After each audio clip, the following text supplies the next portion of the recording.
UANLEER 2022 regresa a la presencialidad.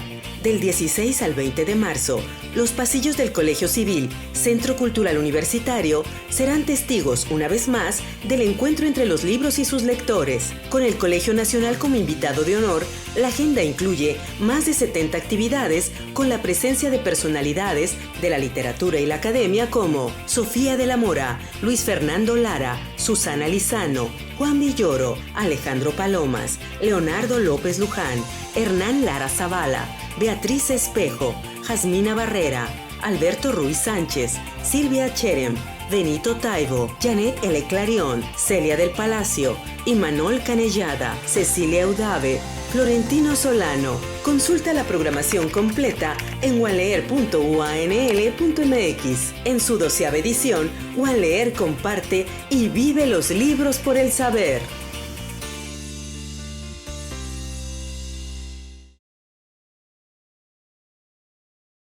Pero yo sabía porque vi el programa. No, pero yo vi el programa. Muy buenos días tengan todos ustedes. Muchas gracias por estar aquí.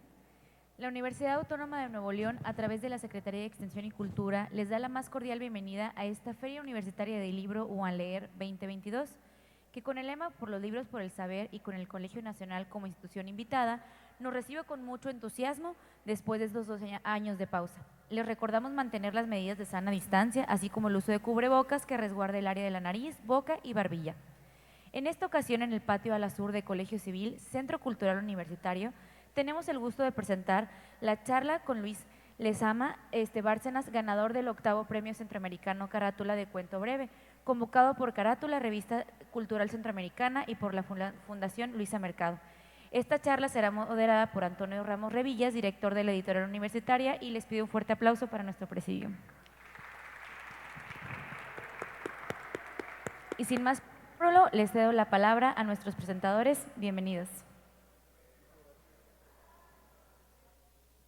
Gracias, Mirna. Buenos días. Me da mucho gusto que estemos aquí esta mañana para hablar con Luis Lezama sobre su cuento Ni buenos ni hermosos ni buenos, con el cual obtuvo el 8º Premio de Cuento Carátula, que es un premio que la Universidad Autónoma de Nuevo León apoya desde hace ya algunos años de la siguiente manera. En Centroamérica existe un festival que se llama Centroamérica Cuenta, en el cual el maestro Sergio Ramírez convoca a escritores de muchas nacionalidades para que vayan a Centroamérica, específicamente a Managua, y desde ahí empezó a generar un proyecto y un programa cultural muy importante, muy interesante, que muy pronto empezó a generar conversaciones, interés y a de muchas maneras posicionar a la literatura centroamericana en un espacio donde tendría que estar. Me refiero a que de Centroamérica tenemos muchos de los escritores y poetas más importantes de nuestro idioma: Claribel, Rubén Darío, el maestro Cardenal, Miguel Ángel Asturias, en fin, un montón de escritores y de autoras que son importantes para nuestras letras. ¿Quién? Roque Dalton, por supuesto, ¿no? Entonces, y junto con esta Centroamérica Cuenta empezó el concurso Carátula, que convocaba a escritores jóvenes de esta región para que con un cuento pues participaran, ganaran, además de una estatuilla muy bonita, una residencia que originalmente, tengo que decirles a quienes nos miran también en casa en esta transmisión, originalmente iba a ser en París. Entonces, imagínense, mandas un concurso, eres un autor joven, mandas un cuento y parte del premio es que estarás un mes en París. Y bueno, pues por alguna curiosa razón eso nunca se concretó, pero los ganadores, con el apoyo de la Universidad Autónoma de Nuevo León, cambiaron París por Monterrey. Yo sé que todos los que nos ven en casa y aquí sabrán que salió ganando. En lugar de estar en los París campos, no hay chicharrones de la Ramos. En París no hay chicharrones de la Ramos, Ah, como bien ya lo saben todos los ganadores del concurso que vienen. Y bueno, pues esto ha ido generando una dinámica muy interesante. Todos los ganadores y las ganadoras han estado acá en Nuevo León en algún determinado mes del año, de acuerdo a sus posibilidades, porque algunos ya trabajan, algunos ya tienen familia. Luis, yo creo que eres el más joven de todos. ¿Cuántos años tienes? 25. Sí, yo creo que eres 26, el, 26. Ya 26. 26. ¿Cumpliste los 26 aquí en Monterrey? No, pero hace poco. Hace noviembre. poco. Bueno, y Y bueno, pues este concurso, les decía, se afinca acá en Nuevo León de esta manera, y con esta colaboración, pues también la Universidad Autónoma de Nuevo León mantiene pues este eje de dar a conocer también no solamente la literatura de nuestro estado, sino también atraer a nuestro estado y a nuestra ciudad a plumas. Pues yo creo que saldrá algún cuento regiomontano de tu estancia acá, con este calor insufrible que tenemos, y puedes hablar de los últimos días del agua en la ciudad de Monterrey antes de que todos se mataran por un tinaco. Pero bueno, quiero decirles que además el cuento con el que ganó, que se llama Ni hermosos ni buenos. Ni hermosos, no es que no lo haya leído, pero el cuento con el que ganó tuvo un publicado. jurado muy particular, muy interesante, compuesto por el maestro Sergio Ramírez, quien es Premio Cervantes de Literatura. Ustedes que están empezando a escribir y que pertenecen ya a un taller de escritura, pues seguro han buscado quiénes son los escritores referentes en nuestro idioma, qué es lo que a quienes hay que leer, etcétera. Y el maestro Sergio Ramírez es uno de ellos, yo creo que de nuestras figuras en nuestro idioma español más importantes. Obtuvo el premio Cervantes hace 3 años o 4, y bueno, por un lado el maestro Sergio Ramírez. El otro jurado fue Juan Casamayor, el editor de una página española que se llama Páginas de Espuma, que es también una editorial muy importante, que apuesta mucho por el cuento y que tiene en sus figuras a gente de México como Liliana Blum, Antonio Ortuño, Alberto Chimal, y la misma Socorro Venegas, que fue la tercer jurado de este concurso y que es la directora de publicaciones de la UNAM y que es una narradora también de primerísimo nivel. Así que ya con esas credenciales es para que uno diga, bueno, yo creo que este cuento va a estar bien, ¿no?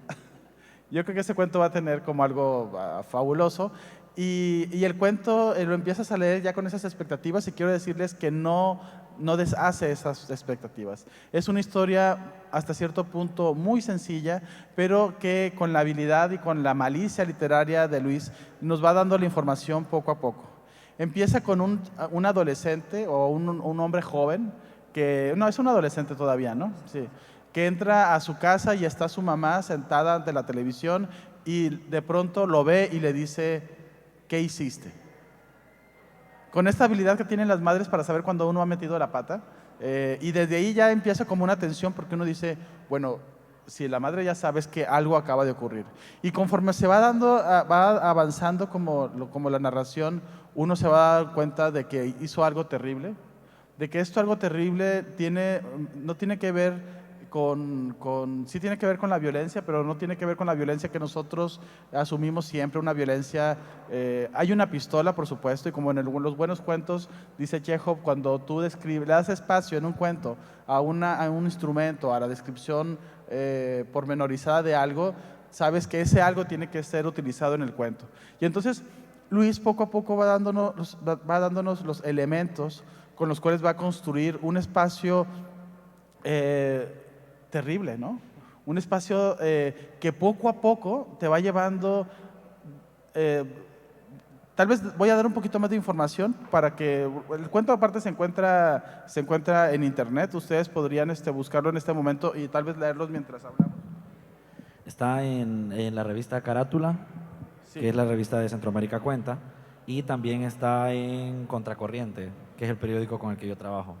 Bueno, es que Luis también es periodista. Entonces, si buscan Carátula, créanme que el cuento les va a gustar mucho. Es demoledor. Al final te deja, como los buenos cuentos, esta sensación amarga de que la vida es terrible y de que dices, chale, ¿no? O sea, ¿cómo puede? Tiene imágenes muy poderosas, pero es que si les cuento toda la historia, pues va a ser como muy aburrido. Es mejor que lo cuenten para que lo descubran, porque son estos relatos que tienen que ser descubiertos poco a poco, y así es como lo haces. Vas dando la información poquito a poquito, y conforme nos lo vas dando, uno va hundiéndose más. Pero además haces algo maravilloso, Luis, que es que el cuento de alguna manera termina donde inicia. Es decir, esa sensación de ser declarado culpable, con el cual la madre lo descubre a lo largo del relato, que no son más de 6 páginas. No lo pude ver porque como está aquí no visualicé cuántas páginas eran, pero y vas descubriendo qué es lo que ocurre en el texto, de manera que cuando el cuento termina dices, ahora ya entiendo todo, ya sé por qué no son ni buenos ni hermosos. Y Y es un gran cuento. Con esto, miren, tiene un epígrafe De Balam. de Balam Rodrigo. de Balam poeta. Rodrigo, un poeta mexicano que deberían de conocer. Va a estar, no, No, estuvo ayer. pero es premio Poesía de Aguascalientes. Y bueno, ese verso es: los perros son la tristeza de Dios. Los perros son la tristeza de Dios. Y bueno, por supuesto, si tiene que ver como un buen cuentista, el epígrafe también es parte del relato, ¿no? Entonces, bueno, Luis, yo puedo seguir hablando del cuento, la verdad es que es maravilloso. Miren, si quieren les doy así nada más el inicio. ¿Cómo hubiera querido tener la fuerza y decirle que sí, que venía de estar tomando? Borracho, pero cuando entré, creí que ella no notaría nada, porque a esa hora empezaba El corazón valiente, su novela favorita. Por eso yo había escogido esa hora para llegar a la casa. Por eso estuve 3 horas en la calle aunque no quería. Solo porque Javier y Loluco sí se fueron a dormir o a beber, o tal vez no. Tal vez no pudieron. Tal vez todavía lo de Pichingo les venía de vuelta, una y otra vez, con todo su filo. La cosa es que cuando yo entré y ella fumaba como siempre, apenas me vio, lo supo. Supo que yo ocultaba algo. Y yo supe que lo sabía por la forma en cómo botó el humo mientras me miraba, muy despacio, hacia un lado y sin dejar de verme. ¿Qué pasa?, dijo. Pero después, quién sabe por qué, qué habrá visto, o si fue un sexto sentido de madre, como le dicen, después se corrigió y dijo, ¿qué pasó? Ya ahí está toda la tensión, ya ahí está, dices, tengo que ver qué pasó con estos tipos. Entonces, Luis, muchas gracias por estar acá con nosotros en Monterrey, en esta OneLear 2022 presencial. Espero que no subas muchos kilos después de tanta fascinación por los chicharrones de la Ramos y por los taquitos mañaneros y por no sé qué tantas cosas ya habrás descubierto verde en nuestra ciudad.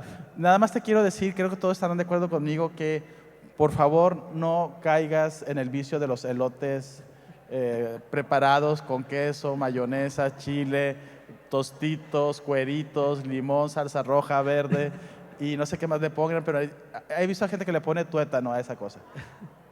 Sí, a estas ciudades se desbarranca siempre. No, pues muchas gracias, Antonio, y gracias a todos los que vinieron. Me estaba comentando Iracema que están en un taller. Y pues para mí, yo siempre digo que ese cuento fue mi taller, o sea, fue mi taller literario porque fue un cuento que realmente trabajé casi 3 años, que es bastante tiempo, pero el cuento fue cambiando y ese cambio tuvo que ver con cosas que fui descubriendo, ¿verdad? Y que creo que a ustedes les vendría bien, como saberlas, y pues que tienen que ver mucho con que para mí el cuento, como dice Antonio, le faltaba algo. Cuando yo lo escribí, el cuento tenía potencial y yo lo sabía, pero le faltaba algo que tenía que ver con la estructura.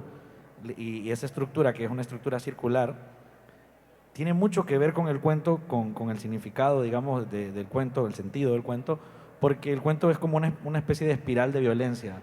Y yo quería que se sintiera esa sensación de que él quedaba atrapado en esa espiral, ¿no?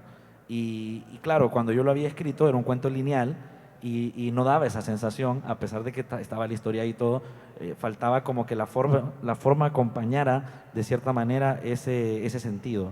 Entonces, cuando descubrí eso, que fue maravilloso, dije, bueno, aquí está, ¿no? O sea, tengo que cambiarlo, ¿no? Y se los digo porque muchas veces cuando uno empieza a escribir, uno escribe un cuento y dice, puta, este cuento tiene potencial, pero le falta algo.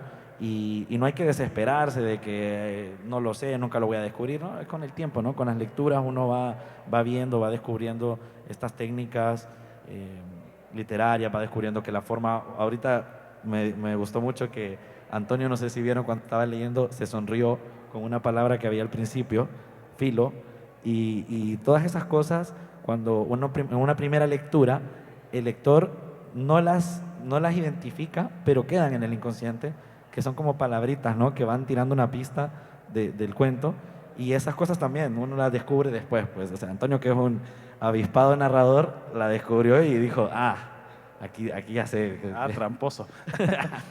Luis, acabas de decir algo fundamental que tiene que ver también con el proceso de creación, de escritura de ellos, de ellas, y que para cada autor es también distinto, pero de alguna manera todos lo compartimos. Dices, descubrí que el cuento tiene potencial. Para ti, ¿dónde está el potencial de un texto, aunque esté mal escrito, aunque todavía no resolvemos como los motivos de los personajes o ciertas escenas? Para ti, ¿dónde dices esto tiene potencial?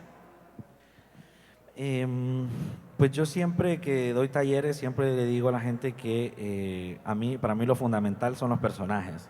El personaje, si hay un personaje ahí, el cuento tiene potencial. Aunque a veces el final desilusione un poco, no sea lo que esperábamos. Si hay un buen personaje, yo le digo a la gente que a uno le interesan las personas. Y si ese personaje parece una persona que uno quisiera conocer, o uno no quisiera conocer, entonces el cuento interesa, ¿no? Pero cuando no hay personajes, cuando son como una especie de, digamos, como marionetas, ¿verdad? Que uno solo las pone ahí porque tiene una idea de un cuento y dice, como la trama, ¿no? Pasa esto, voy a poner a Arturito y a Julito, no funciona, ¿no? Yo soy, por ejemplo, muy cuidadoso con los nombres. Barthes decía, el nombre es el padre de los significantes, no es gratuito, no es que le vamos a poner Andrea o Julia. Julia es mucho más fuerte como personalidad, por lo menos para mí, ¿no? Entonces uno tiene que, desde los nombres, desde los personajes, crear personajes fuertes, ¿no? Y yo creo que crear un personaje fuerte tiene que ver con conocerlo mucho más allá de lo que incluso uno va a decir en el cuento. Yo, por ejemplo, y este es un consejo que les doy, que no es nada, wow, no es que descubrí el agua caliente, ¿va? Pero yo hago una especie de perfil del personaje, un perfil periodístico, como quien dice, contar algo que no tiene nada que ver con el cuento de él. Y por lo general, no sé, pongo ahí qué anda en su billetera, si anda una billetera, qué canciones le gustan, si tiene redes sociales, cuáles son sus comidas favoritas, la edad que tiene, bueno, la estatura, todo lo normal, ¿no? Y tal vez lo que sí me gusta poner, que esto lo aprendí del cine, es un color. Le pongo siempre un color al personaje. Digo, este personaje, y trato de que el color sea lo más específico posible, ¿eh? Turquesa, verde oscuro, no solo rojo, sino, no sé.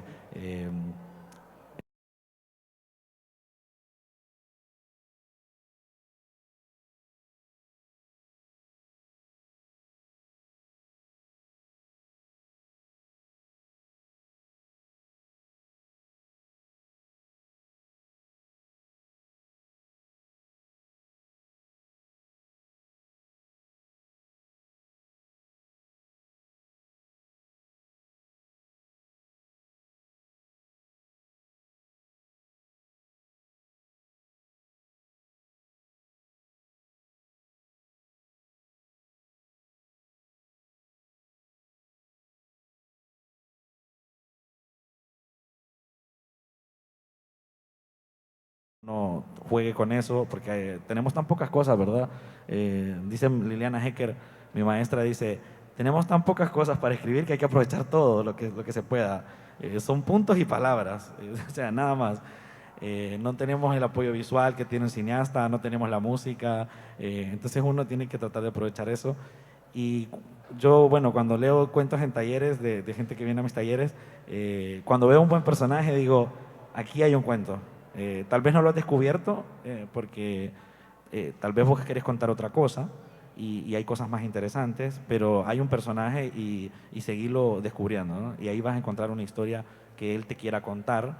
Suena muy loco cuando uno dice que el personaje te quiera contar, pero por lo general uno va llegando a esa historia. Por ejemplo, cuando lean este cuento, si lo leen, y para nada más decirles algo, el final vino en la escritura, no era un final que yo venía de antemano, sino que yo tenía los personajes, fui trabajando los personajes, y de hecho trabajé tanto los personajes que surgió otro cuento a partir de este cuento, de un personaje secundario, y ese segundo cuento me encantó porque trabajé tanto al personaje, porque lo trabajé en un cuento anterior y lo trabajé después en el otro cuento, que creo que es el personaje que más conozco, que se me acercó gente a decirme, después de leer el cuento, no este, sino el segundo, que ellos conocían a esa persona.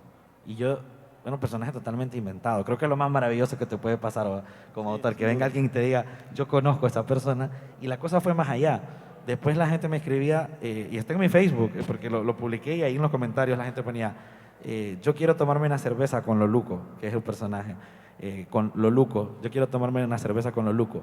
Y después vino un tipo y me escribió al privado y me dijo, yo soy Loluco. De verdad, me dijo, yo soy Loluco, mira, leí tu cuento, yo soy él, eso es mi vida. Yo no podía creerlo, pues, pero tiene que ver con todo el trabajo que yo hice, ¿no? De perfilar a alguien, ¿no? Sí, esto, bueno, dices también la palabra Loluco y me ayudas a ir a la siguiente pregunta y el por qué también tendríamos que leer este libro, este cuento de Luis, pero no solamente este cuento, sino también las otras literaturas de las cuales se compone la literatura en español, porque de pronto una cosa que salta de inmediato es el lenguaje y es el argot centroamericano, es el argot hondureño, porque eres de Honduras, ¿verdad? Este argot como de Honduras, y uno encuentra en esa cadencia de las otras palabras del español como un acompañamiento. Es como cuando lees a los colombianos o a los venezolanos o a los argentinos, etcétera, que todos ellos tienen un registro de palabras que nosotros pues no usamos, ¿no? Y cuando lo escuchas por primera vez dices, ay, ¿qué es esto, no? Por ejemplo, en Sudamérica, a los centros comerciales no le dicen el mall o la galería, le dicen los shoppings.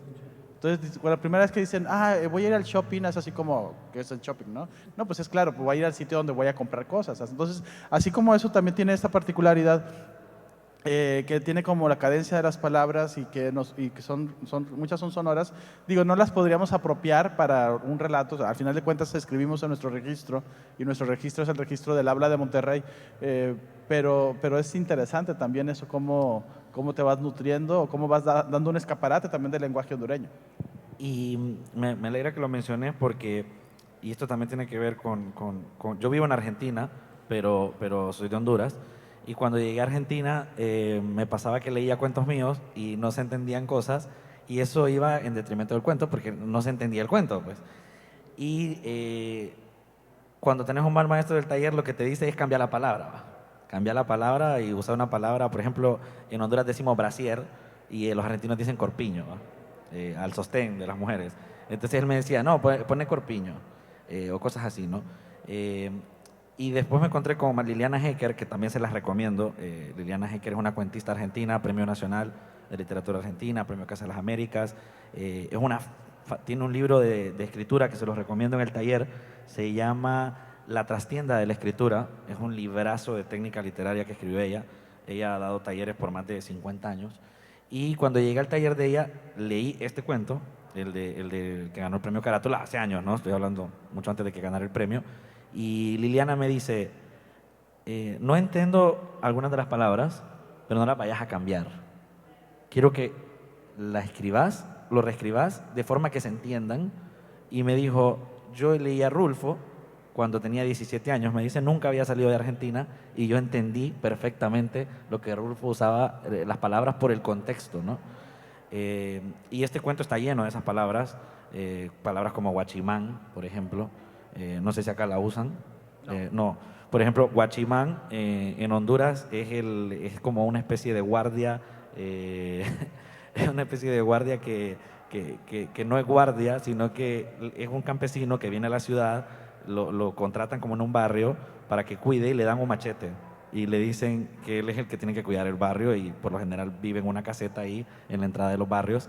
Y este se llama guachimán. Y se llama guachimán porque en inglés era watchman.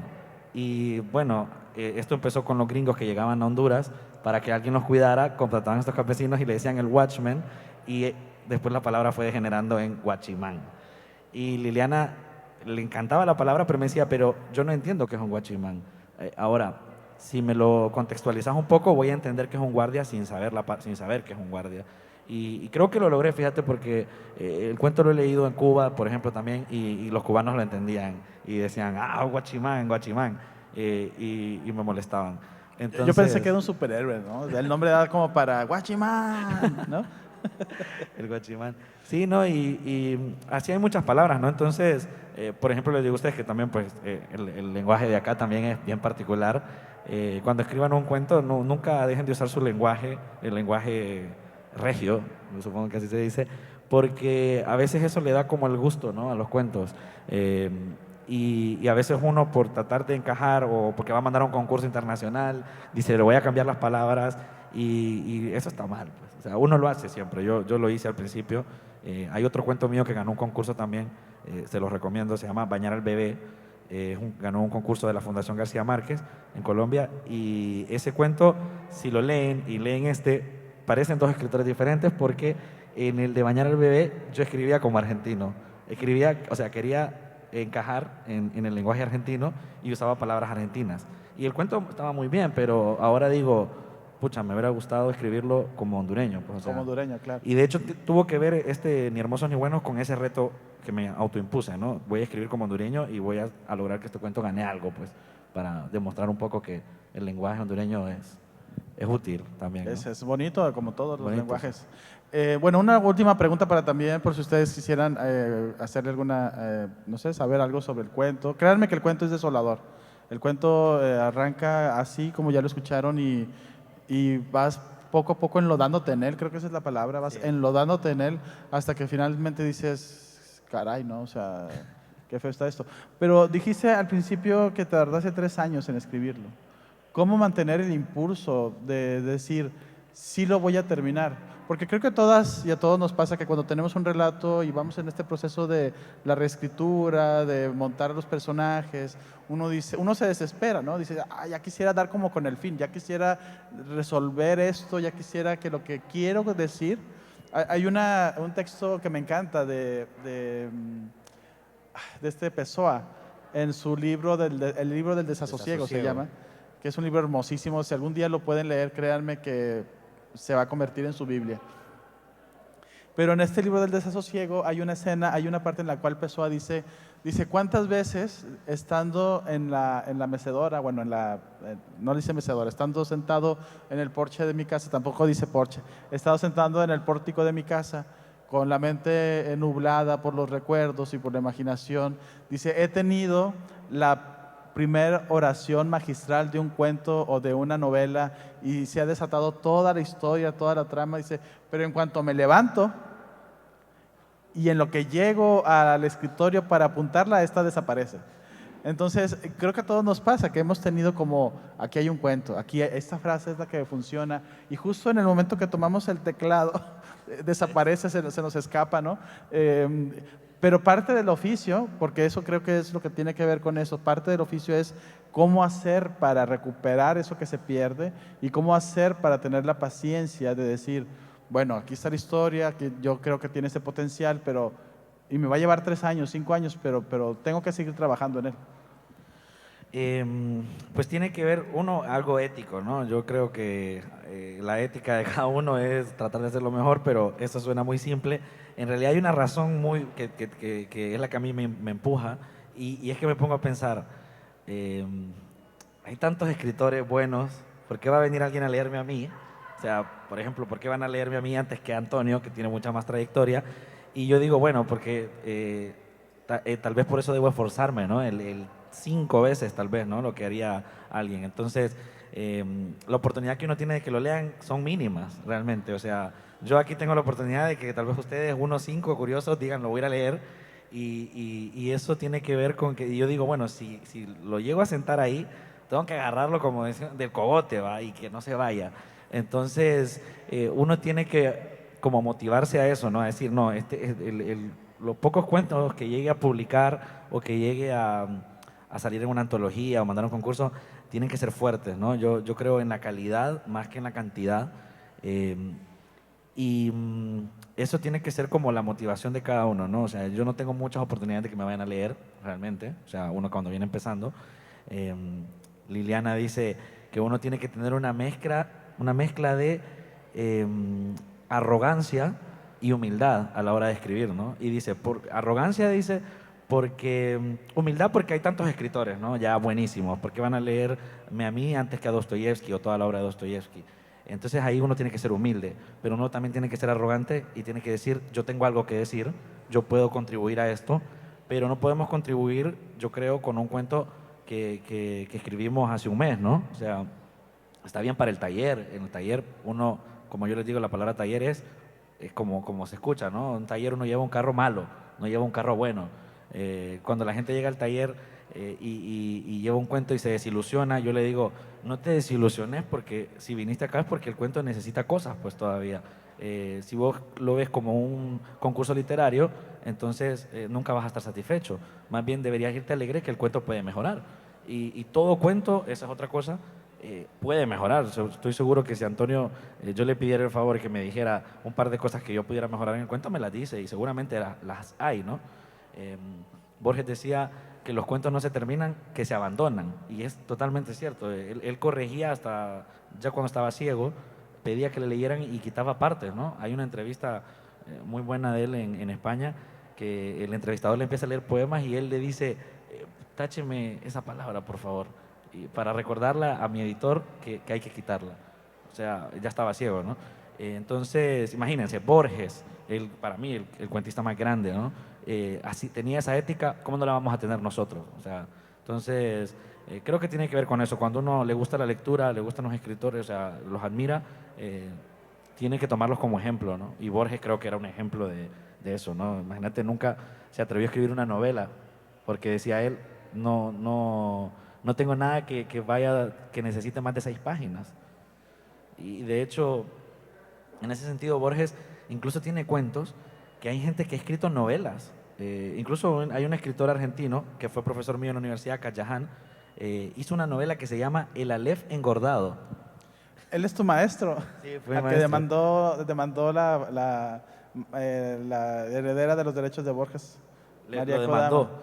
¿Y sí lo metió a la cárcel o no lo alcanzó a No, meter? no lo metió a la cárcel. Y Cayaján nos decía en la clase, es que cualquier cuento de Borges uno lo engorda y va a ser una novela espectacular. Incluso hay un cuento de Borges cuyo argumento es el mismo que El alquimista de Coelho, ¿va? O sea, sucede lo mismo que en El alquimista, pero en 4 páginas. O sea, un tipo que viaja, yo supongo que lo conocerán en la trama, si no, no se pierden de mucho, pero conocerán la trama y es un tipo que viaja para descubrir que tenía que volver y que el viaje lo cambió para volver al lugar donde estaba, ¿no? Borges cuenta eso mismo en 4 páginas de una manera maravillosa. Y estoy seguro que Coelho lo leyó porque Coelho le copió un montón de títulos a Borges. Pero bueno, entonces, nada, eso, tengan esa ética consigo mismo, ¿no? De motivarse y decir, un cuento 3 años no importa, pero va a ser un cuento fabuloso. Y en ese sentido, el maestro de eso es Rulfo. 25 años escribiendo los primeros 15 cuentos de Llano en Llamas, ¿no? O sea que si nos ponemos a pensar, se tardaba como casi un año y medio, 2 años por cuento. Y era Rulfo, entonces... Bueno, pues gracias, Luis. Quisiera abrir el espacio por si tienen preguntas para nuestro autor invitado sobre también la literatura hondureña, la literatura centroamericana. Nosotros, fíjate que tenemos muy mala como malas noticias, ¿no?, de Honduras, porque las noticias que llegan de Honduras para acá son siempre las de la migración. Sí. Y entonces nuestra relación, nuestro concepto de Honduras es un país que está siempre como en urgencia y que pasan por aquí y realmente sufren cuando cruzan todo México. Aquí suelen llegar a una casa que es la Casa Nicolás, que está acá en Guadalupe, pero todos, no sé, que pensamos que Honduras es solamente eso, cuando sin duda es muchas cosas muy ricas, muy bonitas, muy importantes para nuestras culturas también. Así que, bueno, pues no sé si tengan alguna pregunta sobre esto, sobre la literatura, sobre la escritura de un cuento. Creo que es el momento para que... Sí. Bueno. Hola, mucho gusto. Mi pregunta es, se dice que para ser un buen escritor se necesita tener mucho papel y un bote de basura siempre, para corregir todo el tiempo los trabajos y todo eso. Y pues sí me gustaría saber qué tan cierto es eso, porque yo llevo trabajando una novela desde que salí de secundaria. Desde que salí de secundaria llevo trabajando una novela que pues siempre se me olvida cómo hacerlo. Entonces, ¿qué tan cierto es esto? Yo creo que también hay que ver a veces la escritura no siempre como que el fin sea publicar o que alguien lo lea, sino que no solo trabajar la novela, sino también creer que la novela trabaja en nosotros de alguna manera, ¿verdad? O sea, uno va, o el cuento, ¿no?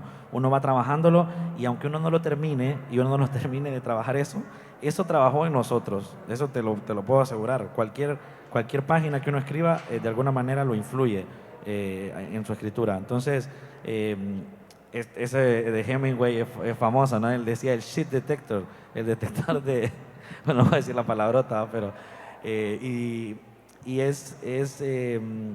un poco también lo de el 20%, ¿no? Uno debería publicar, yo creo, el 20% de lo que escribe. Entonces, para asegurarnos que esa parte, la parte más significativa, sea como el iceberg que también decía Hemingway, ¿no? Es la parte que está ahí, pero toda una cosa abajo lo sostiene. Entonces, es un poco desilusionante decírselo, pero es así, ¿no? O sea, uno tiene que votar y votar, pero no votar realmente, sino no afanarse, pues, o sea, no todo cuento está destinado a ganar un premio, ni está destinado a que se lea, ni siquiera. Hay cuentos que sirven en ese sentido y creo que sirven más los cuentos que no publicamos. O sea, yo creo que sirven más que los que gana uno, ¿no? Porque lo ayudan a uno a descubrir cosas, a descubrir personajes. En el taller hacemos una broma, porque esto lo hacemos mucho cuando empezamos a escribir, que queremos poner tanto que solemos poner 2 historias en un cuento. Entonces llegan y yo les digo, no, aquí tienes 2 cuentos. Aquí así es, te vas con 2 cuentos, llegas con uno, te vas con 2. Y a esos cuentos a veces sirven, y hay gente que nunca escribe los 2 cuentos, nunca. Yo he visto gente que vuelve al taller y no escribió nunca los 2 cuentos, pero ya no escriben las 2 historias en una historia. Es decir, aprendieron. O sea, no escribieron esos 2 cuentos que yo les dije que estaban mezclados en uno solo, que no era un cuento, pero aprendieron a que un cuento tiene que tener un solo centro de gravedad. Entonces, sirvió, ¿no? O sea, sirvió el hecho de haberse equivocado. Probablemente le sirvió más que si yo le hubiera dicho, ah, sí, qué buena historia, buenísima, te felicito, deberías publicar. Eso no le sirve a nadie. O sea, realmente es un poco duro, pero La Gaveta, ayer Daniel Centeno Maldonado, que es un escritor venezolano, publicado en Alfaguara, mucho mejor que yo, me decía, esa novela mía, ¿cómo llegaste a ese final? Le digo yo, un final muy bueno, este libro acá, se llama La vida alegre. Me dice, la gaveta, pana, la gaveta me dio el final. ¿Cómo así? Le digo, sí, yo metí la novela en una gaveta y a los 3 años la saqué y vi que el final no funcionaba. Ese es su mejor amigo, ¿no? En el caso de la gaveta o el tacho de basura, como dicen, la caneca. Había otra pregunta, sí. Sí, bueno, por la misma línea de la pregunta anterior sobre tu proceso de escritura, mencionas que el final cambió, entonces yo me pregunto, ¿qué haces tú en estas situaciones en que si te surge una idea, digamos, de algún punto en particular, de alguna escena en particular del cuento, en qué momento decides sacrificar esa idea si la trama ya no va por esa parte? O sea, ¿hasta qué punto te aferras porque es una idea fenomenal y en qué momento decides, bueno, ya la desecho al final? Qué buena, está buena esa pregunta, ¿no? Este escritor de Juego de Tronos, de Game of Thrones, ¿cómo se llama? George R. Martin. George Martin. Él dice, tiene una frase que en inglés es kill your darlings, mata a tus seres queridos. Y los seres queridos, él dice, ¿no? Que eso es lo que el trabajo de todo escritor. Y él dice, en un taller que vi que dio, él dice que no tiene que ver siempre con personajes, sino con escenas, que uno se enamora, ¿va? Uno dice, no, es que esta escena la tengo que dejar porque es buenísima, pero no va con el cuento. Y entonces, cuando alguien viene y lo lee y dice, no, pues pierde fuerza, ¿no? Él pierde fuerza, tal vez lo demás, que no está tan bueno como esa escena, pero en conjunto pierde fuerza. Yo lo que hago básicamente es que siempre empiezo con un final, pero sé que ese final es provisorio, ¿no? O sea, puede que sea el final o puede que no lo sea, pero sí creo que hay que empezar con un final, pero esa es mi forma de trabajar. Descrean de ella, y lo hago por sentirme obligado a llegar ahí. Entonces, solamente por eso lo hago. Pero cuando ya voy en el camino, digo, no, me puedo ir por otro lado. Dicen que hay escritores de mapa y escritores de brújula, ¿no? El de mapa, digamos yo, me pongo un final y digo, ahí voy a llegar. Y el de brújula yo tengo otro amigo argentino, Marcelo Di Marco, que también me dio taller muchos años. Él dice que él no sabe nada, que él se sienta con un personaje y él no sabe ni el final. Él es de brújula, pero yo creo que, como dice Liliana, no hay que desaprovechar nada. Uno no se puede casar con un método, entonces hay que las dos, ¿verdad?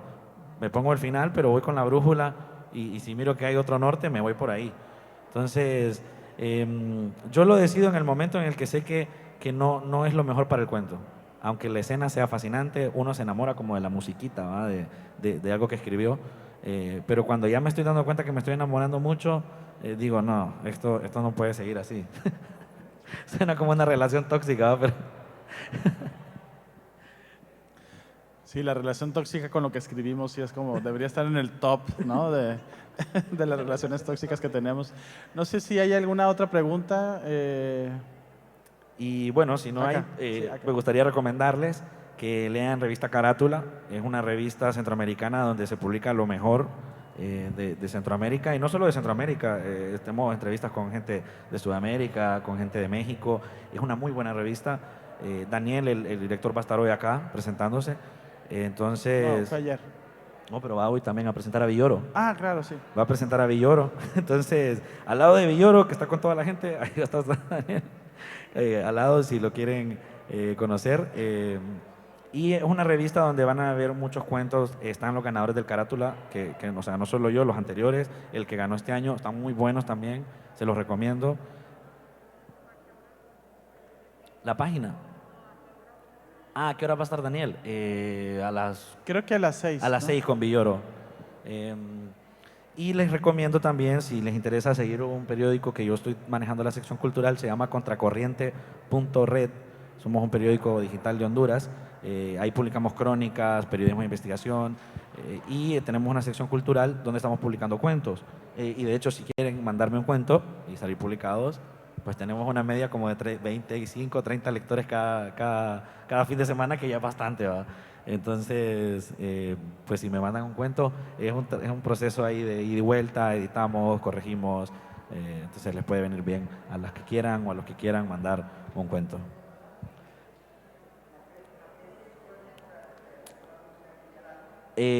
Bueno, si quieren mi correo es LF, no sé si alguien está escribiendo, pero lflezama con Z, LEZAMA, .b de Bárcenas o de bueno, @gmail.com. Ese es mi correo, pero si no, búsquenme en Facebook o Instagram, Luis Lezama Bárcenas, y ahí me escriben y me mandan lo que quieran, un cuento, siempre los leo para una opinión o lo que sea. Y si no, bueno, ya ahorita platicamos y les doy No la sabes lo dirección. que acabas de hacer, de poner tu correo así con el evento grabado, que va a estar, todo el mundo te va a empezar a enviar cuentos. A ver qué haces. Pues Ahora hay otra buenísimo. pregunta acá.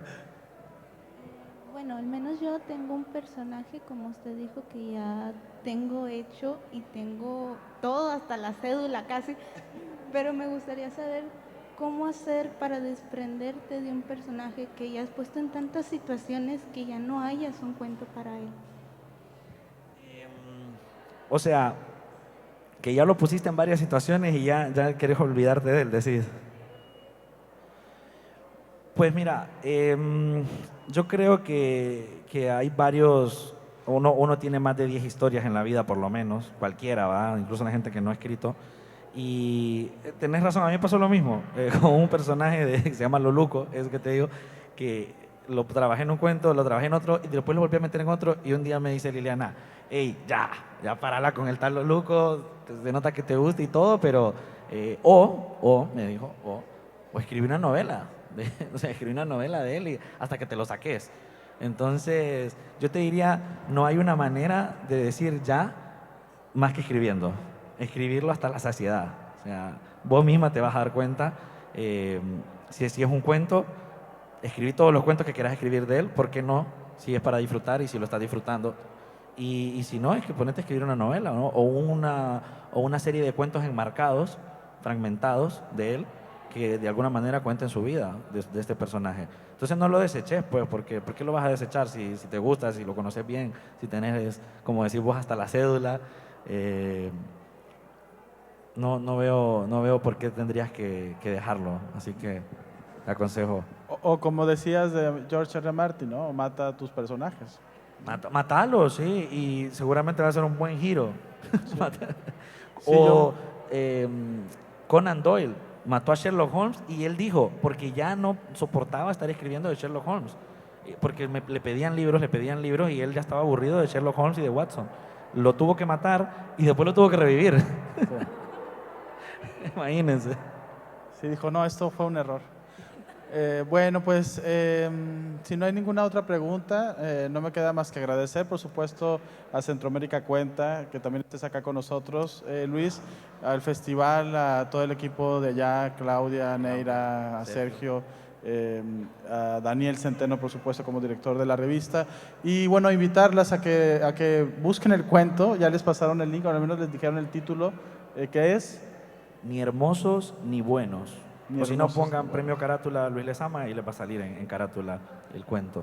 Y créanme que lo van a leer y van a empezar a detectar, aquí hizo esto, aquí hizo esto, aquí hizo esto. Esa es otra cosa. Cuando, digo, en la segunda lectura, en la primera disfruten el relato y después vuelvan con un lápiz y digan, a ver, ¿cómo lo hizo? Ah, mira, aquí puso así, así.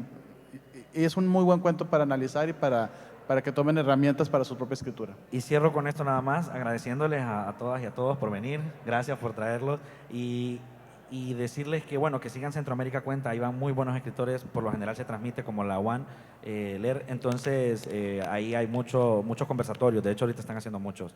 Y decirles nada, que eso que dice él es muy importante. García Márquez decía leer con el desatornillador en la mano.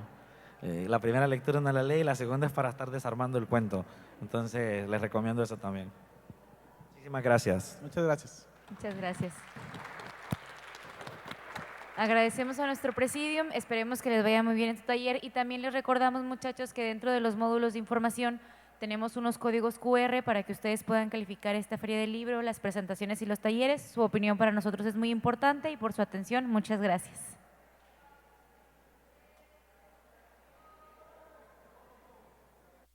UALEER 2022 regresa a la presencialidad. Del 16 al 20 de marzo, los pasillos del Colegio Civil, Centro Cultural Universitario, serán testigos, una vez más, del encuentro entre los libros y sus lectores. Con el Colegio Nacional como invitado de honor, la agenda incluye más de 70 actividades con la presencia de personalidades de la literatura y la academia como Sofía de la Mora, Luis Fernando Lara, Susana Lizano, Juan Villoro, Alejandro Palomas, Leonardo López Luján, Hernán Lara Zavala, Beatriz Espejo, Jasmina Barrera, Alberto Ruiz Sánchez, Silvia Cherem, Benito Taibo, Janet L. Clarion, Celia del Palacio, Imanol Canellada, Cecilia Udave, Florentino Solano. Consulta la programación completa en ualeer.uanl.mx. En su 12ª edición, UALEER comparte y vive los libros por el saber.